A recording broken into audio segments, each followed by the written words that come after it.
Good morning, students. Welcome to Ibn online class. Myself Sandeep Kumar, your computer teacher. Let's start today computer science class. Student, last class we have studied different building function of list and also perform the practicals of this function. Today we start from the next topic, that is sorted function, and after that we continue studying this chapter. We start from the sorted function.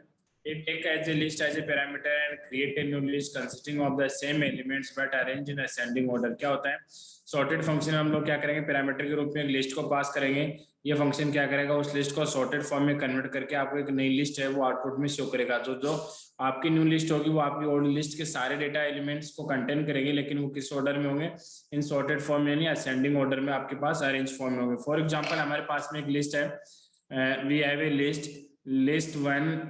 List one equal to 23, 45, 11, 67, 85 और 56। हमारे पास में एक list one है जिसमें elements given है 23, 45, 11, 67, 85 और 56। अब हमें क्या करना है, इस लिस्ट पे सॉर्टेड फंक्शन को हम अप्लाई करते हैं। तो क्या होगा कि सॉर्टेड फंक्शन क्या करेगा, इस लिस्ट को पैरामीटर के रूप में लेगा और एक नई लिस्ट क्रिएट करेगा, वो भी क्या होगी, असेंडिंग ऑर्डर में अरेंज्ड होगी। तो हमें क्या करना है, सेकंड लिस्ट की रिक्वायरमेंट होगी, तो हमने लिखा list 2 equal to sorted list 1, यानी लिस्ट 1 को सॉर्टेड फॉर्म में कन्वर्ट करके उसको लिस्ट 2 में ट्रांसफर कर देगा और लिस्ट 2 को हम लोग क्या करेंगे, यहाँ से प्रिंट करवाएंगे। तो लिस्ट 2 क्या होगी, लिस्ट 1 के सभी डेटा एलिमेंट्स को कंटेन करेगी, लेकिन वो सारे डेटा एलिमेंट्स किस में होंगे, असेंडिंग ऑर्डर में होंगे। नेक्स्ट फंक्शन इज मिन, रिटर्न मिनिमम और smallest element of the list. मिन फंक्शन क्या करेगा, आपके लिस्ट का सबसे स्मॉलेस्ट एलिमेंट है वो आपको आउटपुट में शो करेगा। फॉर एग्जांपल सबसे स्मॉलेस्ट एलिमेंट हम यहाँ से फाइंड आउट करते हैं बाय यूजिंग मिन फंक्शन। तो इसके लिए हम लोग क्या करते हैं, एक लिस्ट को एग्जांपल के रूप में लेते हैं। हमारे पास एक लिस्ट है, लिस्ट 1 इक्वल टू 34, 12, 63, 39, 92 एंड 44। एक लिस्ट 1 है जो एलिमेंट्स कंटेन कर रही है 34, 12, 63, 39, 92 और 44।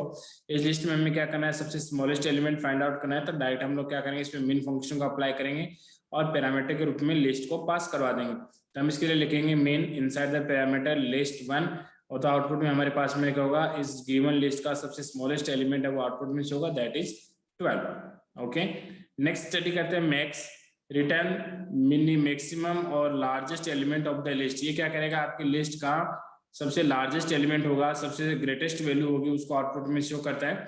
तो हम इसी लिस्ट को एग्जाम्पल के रूप में कंसिडर करते हैं और इस पर डायरेक्ट अप्लाई करते हैं मैक्स लिस्ट 1, यानी हम क्या करें, मैक्स फंक्शन में लिस्ट 1 को पैरामीटर के रूप में पास करें। तो जैसे लिस्ट 1 को हम पैरामीटर के रूप में पास करेंगे तो क्या होगा, मैक्स फंक्शन क्या करेगा, सबसे ग्रेटेस्ट वैल्यू को हमें आउटपुट में शो करेगा, that is 92। Third function is sum, return the sum of elements of the list. ये क्या करेगा, लिस्ट के सभी एलिमेंट्स का सम फाइंड आउट करने के लिए इस फंक्शन को काम में लिया जाता है। तो हम डायरेक्टली क्या करेंगे, सम फंक्शन में पैरामीटर के रूप में लिस्ट को पास करवा देंगे। तो जो लिस्ट में जितने भी एलिमेंट्स होंगे उन एलिमेंट्स का सम है वो हमें आउटपुट में से होगा।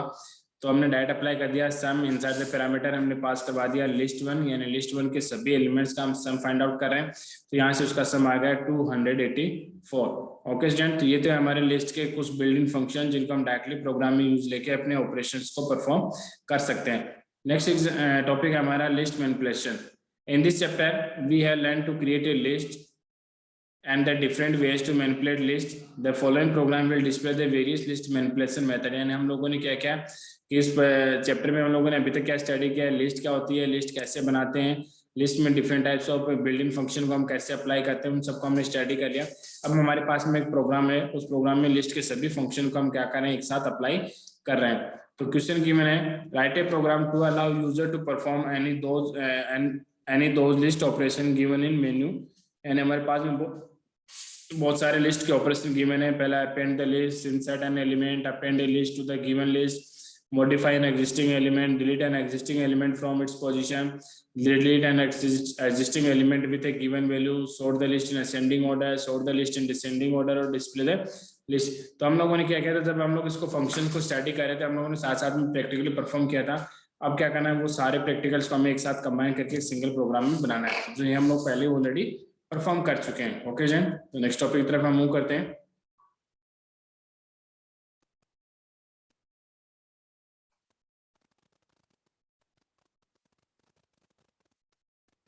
नेक्स्ट क्वेश्चन हमारे पास गिवन है, write a program to calculate average marks of n student where n is entered by the user. हमें क्या करना है, एन स्टूडेंट्स के एवरेज मार्क्स को हमें कैलकुलेट करना है और एन की वैल्यू वो यूजर के द्वारा इनपुट की जाएगी। तो इसके लिए सबसे पहले हमें क्या करना होगा, एक एम्प्टी लिस्ट क्रिएट करनी होगी और लिस्ट में एन नंबर ऑफ वैल्यूज हमें इनपुट करवानी होगी। तो इसके लिए सबसे पहले हम क्या करते हैं, एक एम्प्टी लिस्ट क्रिएट करते हैं, list one equal to list function के थ्रू हम एम्प्टी लिस्ट क्रिएट कर लेते हैं।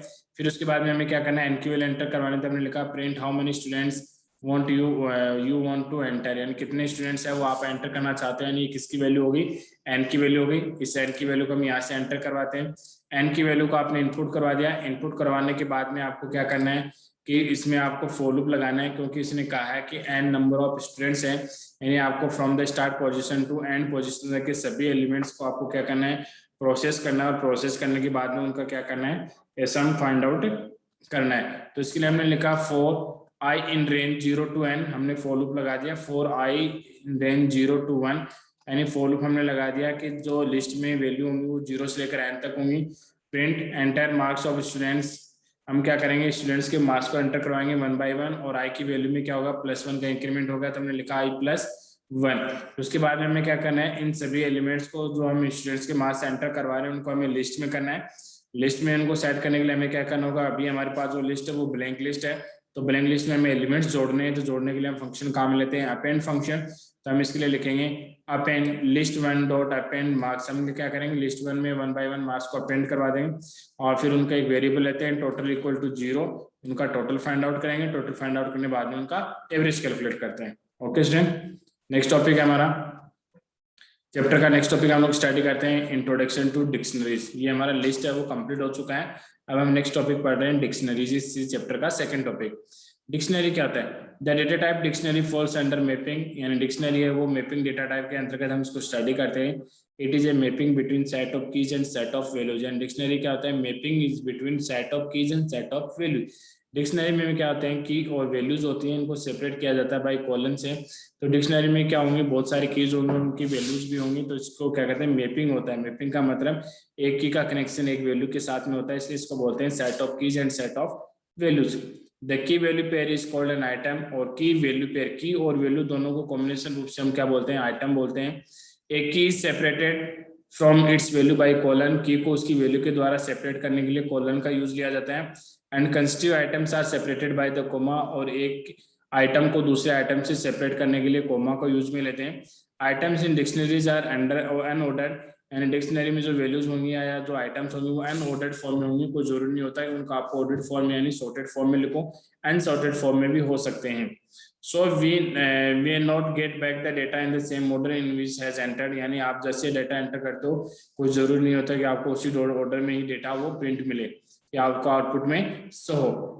The data initially in the dictionary, and initial position में आपने डिक्शनरी में जैसा डाटा को जैसे जिस फॉर्मेट में एंटर करवाया, ये कोई जरूरी नहीं होता कि आपको आउटपुट में उसी फॉर्मेट में मिले, क्योंकि डिक्शनरी में डेटा होते हैं वो अनऑर्डर्ड फॉर्म में होते हैं। और अनऑर्डर्ड फॉर्म के डेटा को जब हम प्रिंट करवाएंगे तो हमें अनऑर्डर्ड फॉर्म में ही आउटपुट से होगा। तो इस डिक्शनरी का ये बेसिक इंट्रोडक्शन था। डिक्शनरी क्या होता है, मैपिंग डेटा स्ट्रक्चर के अंतर्गत आता है, जिसमें क्या होते हैं, की और वैल्यू पेयर होता है। ये मैपिंग होती है की और वैल्यू के बीच में। की वैल्यू पेयर को कॉम्बिनेशन कमांड रूप से हम लोग क्या बोलते हैं, आइटम्स, और एक आइटम को दूसरे आइटम से सेपरेट करने के लिए कोमा का यूज किया जाता है। नेक्स्ट टॉपिक है क्रिएटिंग ए डिक्शनरी। डिक्शनरी को कैसे क्रिएट करते हैं, to create a dictionary the items are entered and separated by comma and enclosed in curly braces. यानी डिक्शनरी में जो वैल्यूज होंगी, जो आइटम्स होंगे, उनको क्या करेंगे, हमें जैसा कर्ली ब्रेसेस में लिखा जाएगा, और एक आइटम को दूसरे आइटम से सेपरेट करने के लिए कोमा का यूज लेते हैं। इस आइटम में की value pair separated by colon, और की वैल्यू पेयर में जो वैल्यूज हो, की और वैल्यू को हमें सेपरेट करने के लिए क्या यूज करेंगे, कॉलन का। The key in the dictionary must be unique and should be of any of immutable data type, यानी जो डिक्शनरी में जो हम की काम में लेंगे, वैल्यूज को रिप्रेजेंट करने जो कीज काम में लेंगे वो यूनिक होंगी। ऐसा नहीं होगा कि एक ही की को एक आइटम में काम में ले जाता है, उसी की को दूसरे आइटम में भी आप काम में लोगे, नहीं, सारे कीज क्या होंगी, यूनिक होंगी। इसलिए उनको बोला जाता है immutable data type. Immutable data type का मीनिंग होता है ऐसी वैल्यूज जिनको कभी बदला नहीं जा सके, या ऐसी वैल्यूज जिनको एक बार डिफाइन करने के बाद में बदला नहीं जा सके, उनको हम बोलते हैं इम्यूटेबल डेटा टाइप। जैसे नंबर, स्ट्रिंग और tuple. The values can be repeated and once can be any of data type. And values है वो रिपीटेड भी हो सकती हैं, सेम भी हो सकती हैं, लेकिन जो की वैल्यू होगी वो यूनिक होगी और वो इम्यूटेबल होगी।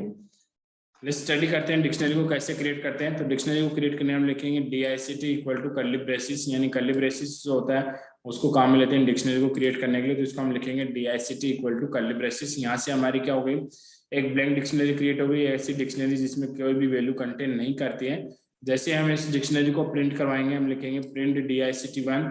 जैसे इस डिक्शनरी को हम प्रिंट करवाएंगे तो हमारे पास में क्या होगा, एक ब्लैंक डिक्शनरी होगी, वो इस आउटपुट फॉर्म में, यानी कर्ली ब्रेसिस होगा, वो हमें आउटपुट में शो होगा। तो इसका मीनिंग होगा ये हमारी क्या है, ब्लैंक डिक्शनरी है। इसी तरीके से हम लोग क्या करते हैं, एक ऐसी डिक्शनरी क्रिएट करते हैं जो आइटम्स को कंटेन करती हो। तो इसके लिए हम लोग नेक्स्ट एग्जांपल स्टडी करते हैं। इसके लिए हमारे पास नेक्स्ट डिक्शनरी है DICT3 equal to Mohan 95। Mohan क्या है, की है, और 95 उसकी वैल्यू है, कोमा ये मोहन और 95 दोनों का हम कम्युनिकेशन रूप से क्या बोलेंगे, फर्स्ट आइटम हो गया। सेकंड है राम कोलन 89, तो राम हो गया की और 89 होगी उसकी वैल्यू, तो ये होगा हमारा सेकंड आइटम। उसके बाद में मैंने लिखा सुहेल कोलन 92, तो सुहेल हो गया की और 92 उसकी वैल्यूज हो गई, ये हमारा हो गया थर्ड आइटम। नेक्स्ट हमारे पास है संगीता कोलन 85, तो संगीता हो गया की और 85 होगी उसकी वैल्यू, तो ये हमारे पास फोर्थ आइटम है। तो एक हमने क्या किया, हमने एक डिक्शनरी क्रिएट कर ली जो क्या कर रही है, आइटम्स को क्रिएट कर रही है, आइटम्स को कंटेन करती है, और एक आइटम को दूसरे आइटम से सेपरेट करने के लिए कोमा का यूज किया गया। अब हम क्या करते हैं, डिक्शनरी को प्रिंट करवाते हैं, तो हम लिखेंगे print DICT3।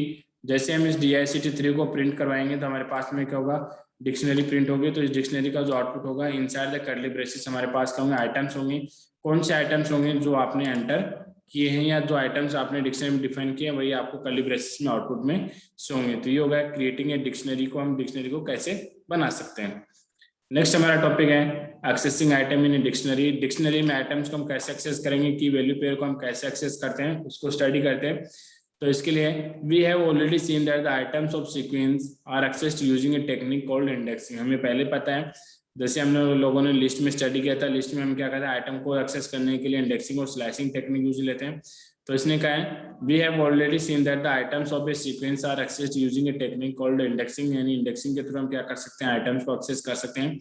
The items of dictionary are enclosed with wire key rather than wire relative position और indices। यानी क्या होता है, जो डिक्शनरी के जो आइटम्स हैं उनको एक्सेस करने के लिए हम क्या कहते हैं, डायरेक्ट की के थ्रू भी एक्सेस कर सकते हैं, उनकी वैल्यू के थ्रू भी एक्सेस कर सकते हैं, और उसके अलावा अदर इंडिसेस, यानी अगर आपने उसके लिए इंडेक्स नंबर डिफाइन कर रखे तो आप उनके थ्रू भी एक्सेस कर सकते हो। Each key serve as a index and maps to the value, यानी जो कीज होंगी डिक्शनरी में, जो कीज होती है उनको हम क्या बोलते हैं, वो उसकी इंडेक्स होती है, और इंडेक्स क्या करती है, वैल्यू को कंटेन करती हैं। तो हम एक एग्जांपल स्टडी करते हैं जिसके थ्रू हम लोग क्या करेंगे, इंडेक्सिंग टेक्निक के थ्रू डिक्शनरी के डेटा को एक्सेस करते हैं। तो इसके लिए हमारे पास एग्जांपल है, हम फॉलोइंग एक एग्जांपल लेते हैं। हमारे पास एक डिक्शनरी क्रिएट है दैट इज DICT3, और DICT3 वैल्यू कंटेन कर रही है कि आइटम्स को, पहला आइटम में वैल्यू है मोहन 95, तो मोहन की हो गया, 95 उसकी वैल्यू होगी। सेकंड आइटम है उसमें की है राम और 89 उसकी वैल्यूज हो गई। थर्ड आइटम में हमारे पास में की है सुहेल और उसकी वैल्यू होगी 92, और फोर्थ आइटम में हमारे पास की है संगीता और उसकी वैल्यू होगी 85। अब हम क्या करते हैं, इस डिक्शनरी में इंडेक्स नंबर के थ्रू उसका वैल्यूज को एक्सेस करते हैं। तो इंडेक्स क्या होती है, जो कीज होंगी वो क्या करेंगे, एज ए इंडेक्स का वर्क करती हैं। तो हम लोग क्या करते हैं, हमने लिखा DICT3 राम इंडेक्सिंग टेक्निक को अप्लाई करते हैं। तो स्क्वायर ब्रैकेट में हमने लिखा राम, इसका मतलब हम क्या करें, राम इंडेक्स वैल्यू को एक्सेस करें। तो राम की जो वैल्यू है वो क्या है, 89, तो हमें आउटपुट में क्या शो होगा, 89। इसी तरीके से हम लोग क्या कहते हैं, DICT3 संगीता, इसका मतलब हो गया हम संगीता की वैल्यू को एक्सेस करें तो उसकी वैल्यू क्या हो गई, 85। तो इसी तरीके से हम लोग क्या कर सकते हैं, डिक्शनरी में इंडेक्सिंग टेक्निक की सहायता से डेटा को एक्सेस कर सकते हैं, और डिक्शनरी में क्या होती हैं, जो कीज होती हैं वो एज ए इंडेक्स का वर्क करती हैं। ओके जन, नेक्स्ट हम स्टडी करते हैं मेंबरशिप ऑपरेटर इन डिक्शनरी। तो we have already know there are 2 types of membership operator, in और not in. Then we study how to apply in and not in membership operator in a dictionary. So let's start. The membership operator in check if the key is present in the dictionary and return true, else return false। यानी membership operator in check करेगा कि जो आप की find out करे वो की dictionary में एग्जिस्ट करती है। अगर की डिक्शनरी में एग्जिस्ट करेगी तो उसका आंसर होगा ट्रू, अदरवाइज उसका आंसर क्या होगा, फॉल्स होगा। तो फॉर एग्जाम्पल हमारे पास एक डिक्शनरी है that is DICT1 that contain the more than one items. इस डिक्शनरी में मोर देन वन आइटम्स हैं। पहला है मोहन 95, पहले आइटम में की है मोहन, वैल्यू है उसकी 95। सेकंड आइटम में हमारे पास की है राम, उसकी वैल्यू 89। थर्ड आइटम में हमारे पास में की है सुहेल और उसकी वैल्यू है 92, और फोर्थ आइटम में हमारे पास की है संगीता और उसकी वैल्यू है 95। अब हमें क्या करना है, डिक्शनरी में मैपिंग लगाना है। तो इन ऑपरेटर क्या करेगा, चेक करेगा कि जो वैल्यू आप सर्च करना चाहते हो अगर वो उस डिक्शनरी में एग्जिस्ट करेगी तो आंसर होगा ट्रू, नहीं करेगी तो फॉल्स। अब हमें पता है कि डिक्शनरी में जो कीज होती हैं वो इंडेक्स कवर करती हैं, तो हम डायरेक्ट इंडेक्स के थ्रू एक्सेस करते हैं। तो हमने लिखा सुहेल इन डिक्शनरी 1। अगर सुहेल डिक्शनरी 1 में होगा तो इसका आंसर ट्रू होगा, अदरवाइज इसका आंसर फॉल्स होगा। तो सुहेल है वो डिक्शनरी 1 में एग्जिस्ट करता है, इसलिए इसका आंसर क्या हो गया, ट्रू। तो हमने यहाँ से हमारे पास आंसर क्या गया, ट्रू। ये हो गया हमारा मेंबरशिप ऑपरेटर इन। ओके स्टूडेंट, नेक्स्ट हम स्टडी करते हैं मेंबरशिप ऑपरेटर नॉट इन। तो मेंबरशिप ऑपरेटर नॉट इन क्या करता है, membership operator not in return true if item is not exist in the list. अगर वो वैल्यू है या जो की है वो आप सर्च कर रहे हो, अगर वो उस लिस्ट में डिक्शनरी में एग्जिस्ट नहीं करती है तो उस कंडीशन में आएगा ट्रू, और एग्जिस्ट करेगी तो उस कंडीशन में आपके पास आउटपुट होगा false. The not in operator return true if the key is not present in dictionary. अगर वो की है वो डिक्शनरी में प्रेजेंट नहीं होगी तो इसका आंसर आएगा ट्रू, अदरवाइज आंसर होगा फॉल्स। फॉर एग्जाम्पल हम क्या करते हैं, डिक्शनरी लेते हैं DICT1 that contain the more than one items. First item is Mohan. First item contain the key Mohan, value 95. Second item contain key Ram and value 89. Third item contain key Suhel and value 92. And fourth item contain key Sangeeta and value 85. Now we have to find Suhel. We want to check Suhel. So we have write Suhel not in dictionary 1. हमने लिखा Suhel not in dictionary 1. हम लिख रहे हैं कि सुहेल वो dictionary 1 में नहीं है, लेकिन सुहेल क्या है डिक्शनरी 1 में एग्जिस्ट करता है, तो इसका आंसर आ गया फॉल्स। अगर एग्जिस्ट नहीं करता तो इसका आंसर क्या था, ट्रू। ओके स्टूडेंट, तो ये हमारा सेकंड टॉपिक था डिक्शनरी का मेंबरशिप ऑपरेशन। उसके बाद में नेक्स्ट हम पढ़ते हैं डिक्शनरीज आर म्यूटेबल। म्यूटेबल का मीनिंग हो गया है ऐसी डिक्शनरीज जिसमें हम वैल्यूज को चेंज कर सकते हैं, क्योंकि डिक्शनरीज में क्या होती हैं, कीज होंगी वो क्या होंगी, यूनिक होंगी और इम्यूटेबल होंगी। की को हम चेंज नहीं कर सकते, लेकिन हम क्या कर सकते हैं, उस की करस्पॉन्डिंग वैल्यूज को हम चेंज कर सकते हैं। तो इसके लिए पढ़ते हैं dictionaries are mutable with implies that the contents of dictionary can be change after it has been created. यानी कंटेंट्स ऑफ डिक्शनरी यानी डिक्शनरी की जो वैल्यूज होंगी, की जो वैल्यूज होंगी, उनको हम डिक्शनरी को क्रिएट करने के बाद में भी चेंजेस कर सकते हैं। तो इसके लिए इसमें फर्स्ट टॉपिक पढ़ते हैं एडिंग ए न्यू आइटम। एडिंग ए न्यू आइटम में क्या करेंगे, हम डिक्शनरी में एक न्यू आइटम यानी की वैल्यू पेयर को हम ऐड करते हैं। तो we can add a new item to the dictionary. Dictionary में हम एक न्यू आइटम को ऐड कर सकते हैं। उसके लिए हम कैसे ऐड करेंगे, फॉर एग्जांपल हमारे पास में ऑलरेडी पहले से डिक्शनरी है DICT1 इक्वल टू मोहन 95, यानी मोहन फर्स्ट आइटम में की है वो मोहन है, उसकी वैल्यू 95 है। सेकेंड आइटम में वैल्यू है वो की है 90 राम है और उसकी वैल्यू 89 है। थर्ड आइटम में की हमारे पास सुहेल, उसकी वैल्यू 92 है। एंड फोर्थ आइटम में हमारे पास में की संगीता एंड इसकी वैल्यू 85 है। अब हम क्या कर रहे हैं, एक न्यू आइटम ऐड करना चाहते हैं। तो न्यू आइटम ऐड करने के लिए हमें क्या करना होगा, उसकी की और वैल्यू दोनों ऐड करनी है। तो हमने लिखा DICT इनसाइड द इंडेक्सिंग में हमने लिखा मीना इक्वल टू 78, यानी हम लोग क्या करें की मीना और उसकी वैल्यू 71 आइटम को हम ऐड कर रहे हैं। और उसके बाद में जैसे हम डिक्शनरी को प्रिंट करवाएंगे तो हमारे पास जो नई डिक्शनरी आएगी उसमें हमारा एक नया आइटम ऐड हो जाएगा, और वो नया आइटम क्या होगा, मीना और उसकी वैल्यू 78। ओके स्टूडेंट, तो ये प्रोसीजर होता है adding A new item in dictionary. यानी डिक्शनरी में अगर आपको एक नया आइटम की वैल्यू पेयर को ऐड करना है तो हम क्या करें, डायरेक्ट इंडेक्सिंग टेक्निक में इंडेक्सिंग में हम लोग लिखेंगे उसकी का नेम और आगे उसकी वैल्यू हम डिफाइन कर देंगे। ओके, नेक्स्ट हम स्टडी करते हैं मॉडिफाइंग एंड एग्जिस्टिंग आइटम। यानी पहले से ऑलरेडी जो की वैल्यू पेयर है उसमें वैल्यू को हमें चेंज करना, तो कैसे चेंज करेंगे। The existing dictionary can be modified by just overwriting the key value pair. हम क्या करेंगे, जो की वैल्यू पेयर है उसको ओवरराइट कर देंगे। ओवरराइट करने का मतलब क्या होगा, जो पहले से ऑलरेडी एग्जिस्ट कर रहा है उसको हम ऐड कर देंगे और उसमें न्यू की वैल्यू पेयर को हम लोग क्या करेंगे, यहाँ से ऐड कर देंगे। तो the existing dictionary can be modified by just overwriting the key value pair. यानी हम क्या करेंगे, पहले से ऑलरेडी जो की वैल्यू पेयर है उसमें नई की वैल्यू पेयर को हम सेव करवा देंगे। तो जो हमारा ओल्ड की वैल्यू पेयर है वो क्या होगा, वहां से हाइड हो जाएगा। फॉर एग्जांपल हमारे पास एक डिक्शनरी है DICT1, ये हमारी पहले से ऑलरेडी क्रिएटेड डिक्शनरी है। तो हमने लिखा DICT1 equal to first item contain the key Mohan and value 95, second item contain key Ram and value 89, third item contain key Suhail and value 92, and fourth item contain Sangeeta and value 85। ये हमारे पास में already पहले से 4 item है। अब हम क्या करें, किसी एक आइटम की वैल्यू को चेंज कर रहे हैं। तो फॉर एग्जांपल हमने लिखा DICT सुहेल 93.5 है। हम क्या कर रहे हैं कि जो आइटम हमारा सुहेल है उसकी वैल्यू को हम चेंज कर रहे हैं, उसकी वैल्यू क्या 93.5 हमें करना है। तो क्या होगा, जो हमारा जो सुहेल पहले से जो आइटम है सुहेल उसकी वैल्यू जो 92 है वो क्या हो गया, ओवरराइट हो जाएगा और अपनी वैल्यू वहाँ पे कैसे हो जाएगी 93.5।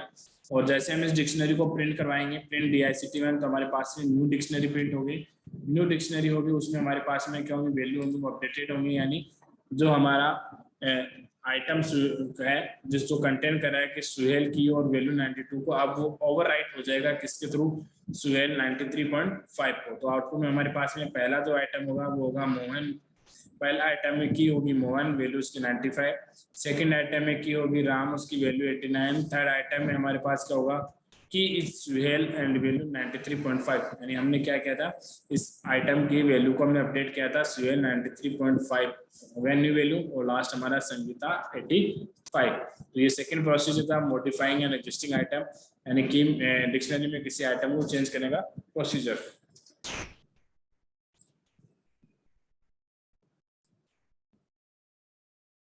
कंटिन्यू करते हैं हम अपने टॉपिक्स को। नेक्स्ट हमारे पास में ट्रेवर्सिंग ए डिक्शनरी। डिक्शनरी को ट्रेवर्स का मतलब होगा डिक्शनरी के एलिमेंट्स को हम कैसे एक्सेस कर सकते हैं। तो we can access each item of dictionary और traverse a dictionary using for loop, यानी आप फॉर लूप की सहायता से डिक्शनरी के आइटम्स को या डिक्शनरी की वैल्यूज को आप एक्सेस कर सकते हो। तो फॉर एग्जांपल हमारे पास एक डिक्शनरी है that is DICT1 that contain that more than 1 items. DICT1 equal to first item contain key Mohan value 95, second item contain key Ram value 89, third item contain key Suhail and value 92, and fourth item contain key Sangeeta and value 85. Now we have to access items of these key items of this dictionary. So for this we can use for loop. Then we write for keys in dictionary. We have write any statement for key in dictionary, then we have to print key of dictionaries. For key in dictionaries का मतलब क्या होगा, जब तक आपकी dictionary में keys होंगी, क्योंकि कीज यूनिक होती हैं, तो जब तक आपकी डिक्शनरी में कीज होंगी तब तक क्या करेगा, उनको 1 by 1 एक्सेस कर लेगा और उनको 1 by 1 क्या करेंगे, प्रिंट करवा देंगे। तो हमने लिखा प्रिंट की, यानी उस डिक्शनरीज की कीज को हम लोग क्या करेंगे, यहाँ से प्रिंट करवा देंगे। जब कीज प्रिंट होंगी तो उसके साथ में ऑटोमेटिकली उसकी क्या हो जाएंगी, वैल्यूज प्रिंट हो जाएंगी। जैसे हम प्रिंट करवाएंगे तो हमारे पास में फर्स्ट आइटम है उसमें की है मोहन और वैल्यू 95, तो हमारे पास होगा मोहन 95। सेकंड आइटम में हमारे पास की वैल्यू पेयर है राम 89। थर्ड आइटम में हमारे पास की वैल्यू पेयर है सुहेल 92, एंड फोर्थ आइटम में हमारे पास की वैल्यू पेयर है संगीता 85। तो हमारे पास में 1 by 1 क्या होंगे, आइटम्स वो प्रिंट हो जाएंगे इनकी वैल्यू पेयर। नेक्स्ट हम पढ़ते हैं डिक्शनरी मेथड्स और built in function in dictionary. Dictionary में ऐसे कौन से मेथड है या ऐसे कौन सी बिल्ट इन फंक्शन है जिनको हम डिक्शनरी पे अप्लाई करके उनको डायरेक्टली यूज ले सकते हैं। तो Python provides many function work on dictionary. Python language में पहले से कुछ प्रीडिफाइंड फंक्शन होते हैं जिनको हम डायरेक्टली डिक्शनरी पे अप्लाई करके अपना वर्क परफॉर्म कर सकते हैं। तो पहला फंक्शन है हमारे पास में len, रिटर्न द लेंथ या number of keys value pair in the dictionary.